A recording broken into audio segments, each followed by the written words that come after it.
Hello and welcome to Publisher Spotlight and ILA Next. We're delighted you stopped by our booth to visit and learn more about nonfiction for older readers. We're going to treat this like we're actually at a booth and you came into the booth and said, "Hey Ellen, tell me about your nonfiction for older readers."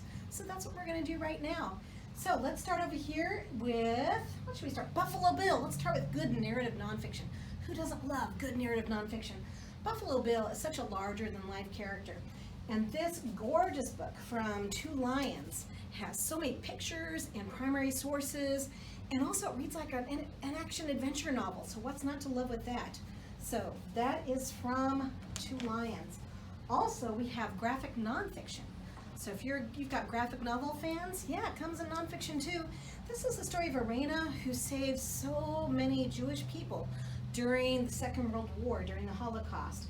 And this is her story brought to life. There are actually 3 volumes of this, and who knows, there may even be more. So check this out from Magnetic Press. Beautifully illustrated, compelling storytelling, and this is a way to really make it, well, to make it real for the kids. So that is Irena, Second World War. So let's talk about the American Revolution while we're on the topic of war. This is an audiobook, and it is the whole, this is from Brilliance Audio. And this is Saving George Washington, the forgotten story of the Maryland 400 and the Battle of Brooklyn. Yes, there was a Battle of Brooklyn. Did you know that? Yeah, you did, because you probably watched Hamilton. Anyway, this is by Chris Formont, and Michael Crouch did the narration, and it is fabulous. Of course, audiobooks, great way for kids who are struggling readers to really engage with the story. Good for differentiated teaching.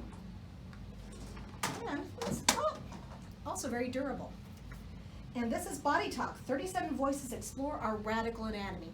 Do you remember when you were a teen, you probably don't want to go there, but do you remember how your body sometimes seemed like an alien object? Well, this book kind of demystifies that for kids.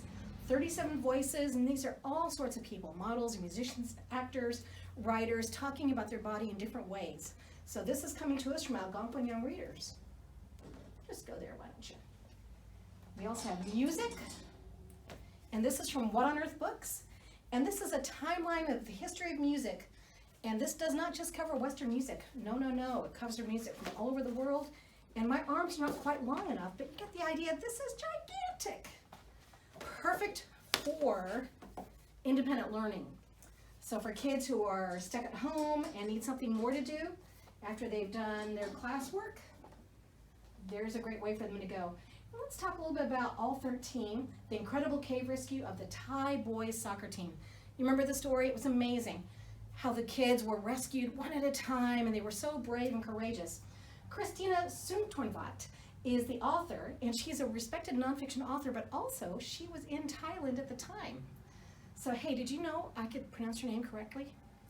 The reason for that is because I went to teachingbooks.net and listened to her say it. I think I was right. You can check me out. So you can get access to that, just go to our resources section. And also, we have Take Me to Museums. This is new. I know you've not seen these. This is from Agnes and Aubrey, and this is a way to really engage with a museum. You can do it in person or virtually. So there are information about museums, who works there, what kind of buildings they have, and also it's an activity guide. Again, independent learning. They also have Take Me on Vacation and Take Me Home. So check these out, and we've got an interview with Mary Richards, who creates these. She was the director of publications for the Tate Museum in London, so she does have a fun accent. And here we have everything you need to know about geometry in one big fat notebook. Boy, do I wish this book had been around when I was in high school. It would have really have helped, although I did enjoy my 2 years of geometry. Yep, so this is, you know this series. It demystifies geometry, any subject it takes. Very accessible, very, very fun. They also have chemistry coming out this season 2.